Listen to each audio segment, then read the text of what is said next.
Pumsa atma viparyaya patiyata upadrastu sashiras chedanadika. The living entity is in distress regarding his self-identity. He has no factual background. Like a man who dreams that he sees his head cut off.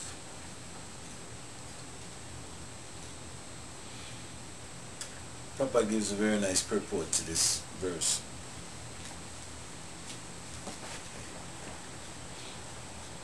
He says, a teacher in school once threatened his pupil that he would cut off the pupil's head and hang it on the wall so that the child could see how his head had been cut off.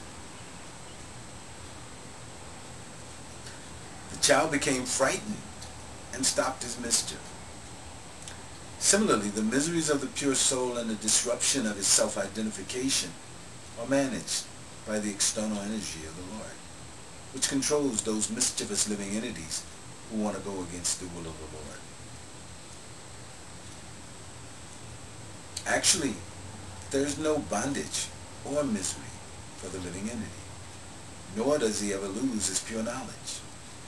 And his pure consciousness, when he thinks a little seriously about his position, he can understand that he's eternally subordinate to the mercy of the Supreme Lord, and that his attempt to become one with the Lord, the Supreme Lord, is a false illusion. Life after life, the living entity falsely tries to lord it over material nature and become the Lord of the material world. But there's no tangible result. At last, when frustrated, he gives up his material activities and tries to become one with the Lord and speculate with much jugglery of words, but without success. So this is actually the situation. This is how we come to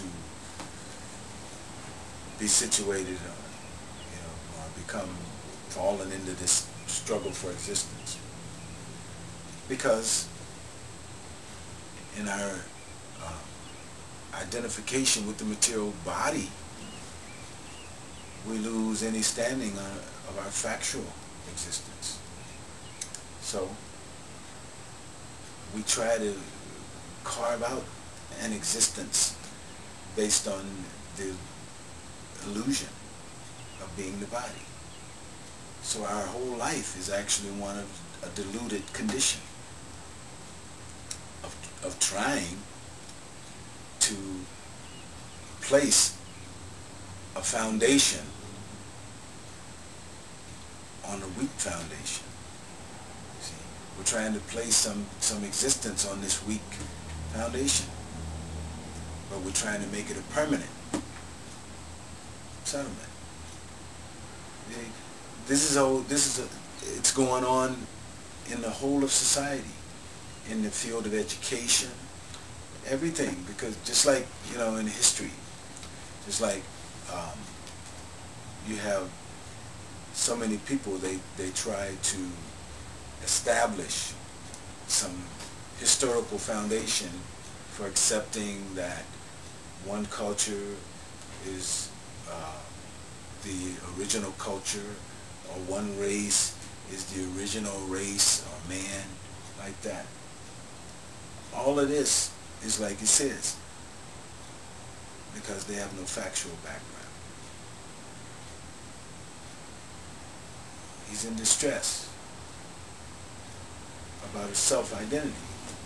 So they seek to try to establish that foundation through the study of history and the establishment of history as the basis for accepting that this is the original civilization, or this is the original culture, or this is the original people, or all of these kind of things, because they have no factual background. You see? But our real background is that we're spirit souls. We're part and parcel of the Supreme Lord, Krishna. This is called Parinam Bhag, or the presence of the energy of God. Every one of us, we are also energy of God. There are three kinds of energies. He has got multi-energies, parasya, shakti, vividaiva siyate. But they have been summarized into three. The one energy is called spiritual energy, the other is called material energy, and the third is called marginal energy. The spiritual and material we can understand, at least we can feel, when a living man and a dead man. A living man means spirit and matter combined. And a dead man means the matter is there, spirit is gone. So we can distinguish what is spirit and what is matter. So similarly, there is, as this is material world, there is another spiritual world. We living entities, we by nature, we are spiritual. But because we have got the potency either to live in this material world or in the spiritual world, therefore we are called marginal. The real position is, because we are spiritual, we should live in the spiritual world. At the present moment, we have lost our spiritual constitutional position, therefore we are in this material world. Just like a man is generally healthy, but sometimes he falls sick. So at the present moment, our condition is sick. It is called bhavaro. Srila Vyasadeva has explained the eternal truth while describing the pastimes of Vraja. This eternal truth is beyond the realm of material knowledge. This supreme truth shines in the living entity's pure existence.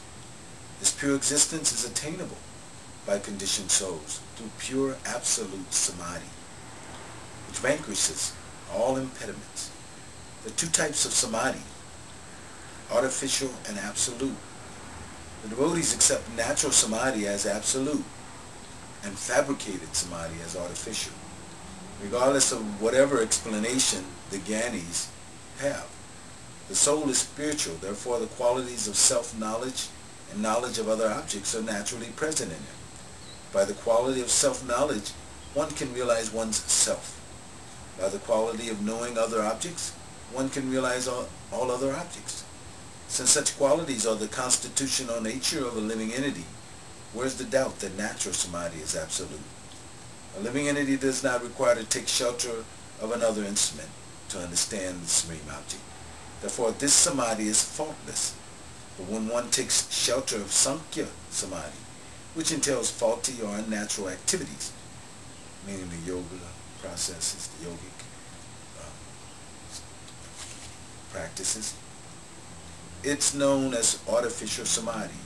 The constitutional activities of the soul are called natural samadhi, devotional service. For the mind has no jurisdiction in these activities. Natural samadhi is easy and free from misery. If one takes shelter of this samadhi, then the eternal truth is easily realized. The pastimes of Vraja have been perceived and described through the process of natural samadhi in the form of self-realization. Although the names, in other words, it's been perceived and described, meaning the self-realized souls who have actually perceived this through natural samadhi. As it, in the previous verse, it was explaining that the self-realized souls can impart this knowledge because they've seen the truth. So he says that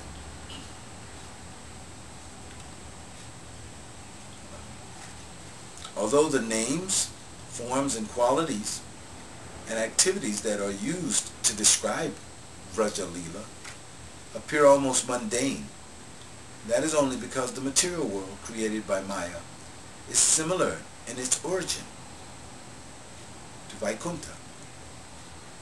Actually, the soul's natural samadhi is a function of the spiritual potency.